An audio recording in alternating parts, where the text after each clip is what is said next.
Committee will come to order. So many of the major health policy debates happening in the Senate today come down to the same basic challenge. Healthcare is a human right, but without insurance coverage, you can't exercise that right fully. The emergency room is no substitute for high-quality insurance and a doctor who takes your call. The committee, handling our federal health programs and tax credits for healthcare, is right at the center of the effort to close the coverage gap and move the U.S. closer to universal health coverage. There's a lot of work to be done. And the fact is, when you look back at the events of the last few years, the historic change, for example, to eliminate discrimination against those with pre-existing conditions will always be regarded as a hallmark of public health policy.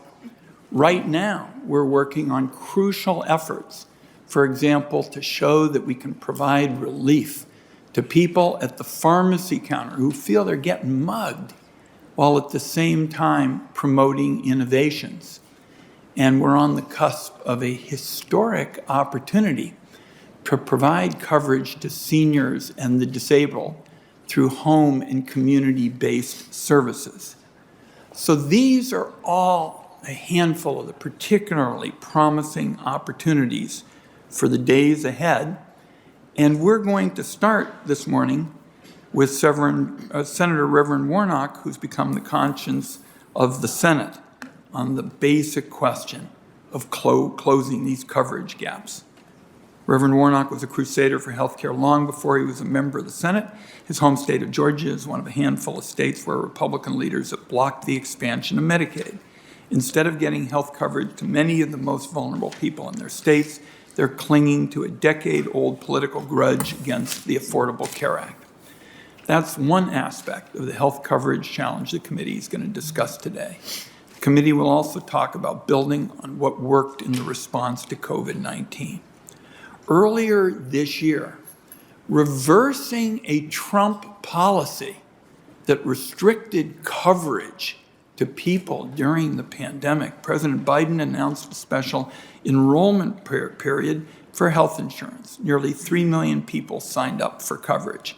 As part of the American Rescue Plan that passed in March, Democrats in Congress made signing up for that coverage more affordable. Democrats made coverage more affordable during the eye of the pandemic, and we did it by expanding the ACA's tax credits for health care. All in all, consumers who updated their health coverage during that special enrollment period saved on their net monthly premiums an average of 40%. Nearly 2 of 3 consumers can get a plan with 0 premium now after tax credits. Extending those improvements, in my view, ought to be seen as a no-brainer. It's a way to improve health coverage and put money back in the pockets of Americans. Now, in addition to expanding coverage, today's hearing is also an opportunity to discuss how to make that coverage more valuable to patients themselves. We Democrats believe deeply in updating the Medicare guarantee because we know that seniors who need dental care and vision and hearing assistance, it's unthinkable that these gaps in Medicare coverage are allowed to persist. Similarly, as I noted, we're working on a plan to let seniors and people with disabilities to get the care they need in place where they're most comfortable at home. And Senator Casey, valued member of the committee, deserves enormous credit for that effort. Now, before I wrap up, I want to deal with some of the distortions that are offered up with respect to health care. And I'm going to deal with one kind of central issue that I think deserves special attention. None of the plans I've talked about will reduce the solvency of Medicare's hospital insurance trust fund at all. Not one bit. Those benefits will have different sources of funding. They will not be part of Medicare Part A, which is what the trust fund covers. So let's be clear, make sure that the public understands it.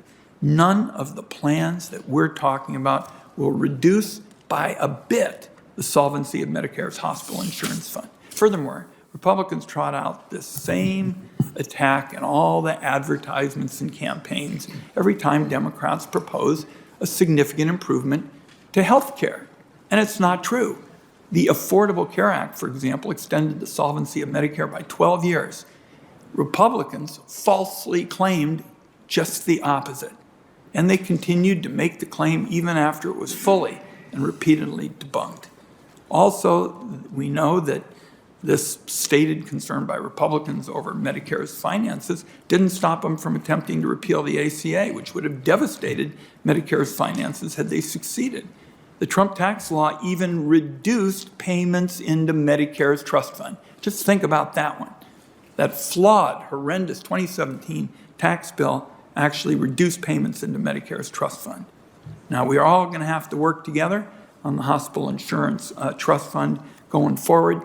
We're going to work in a bipartisan way. We're going to extend the olive branch to our colleagues to do that rather than create another artificial crisis.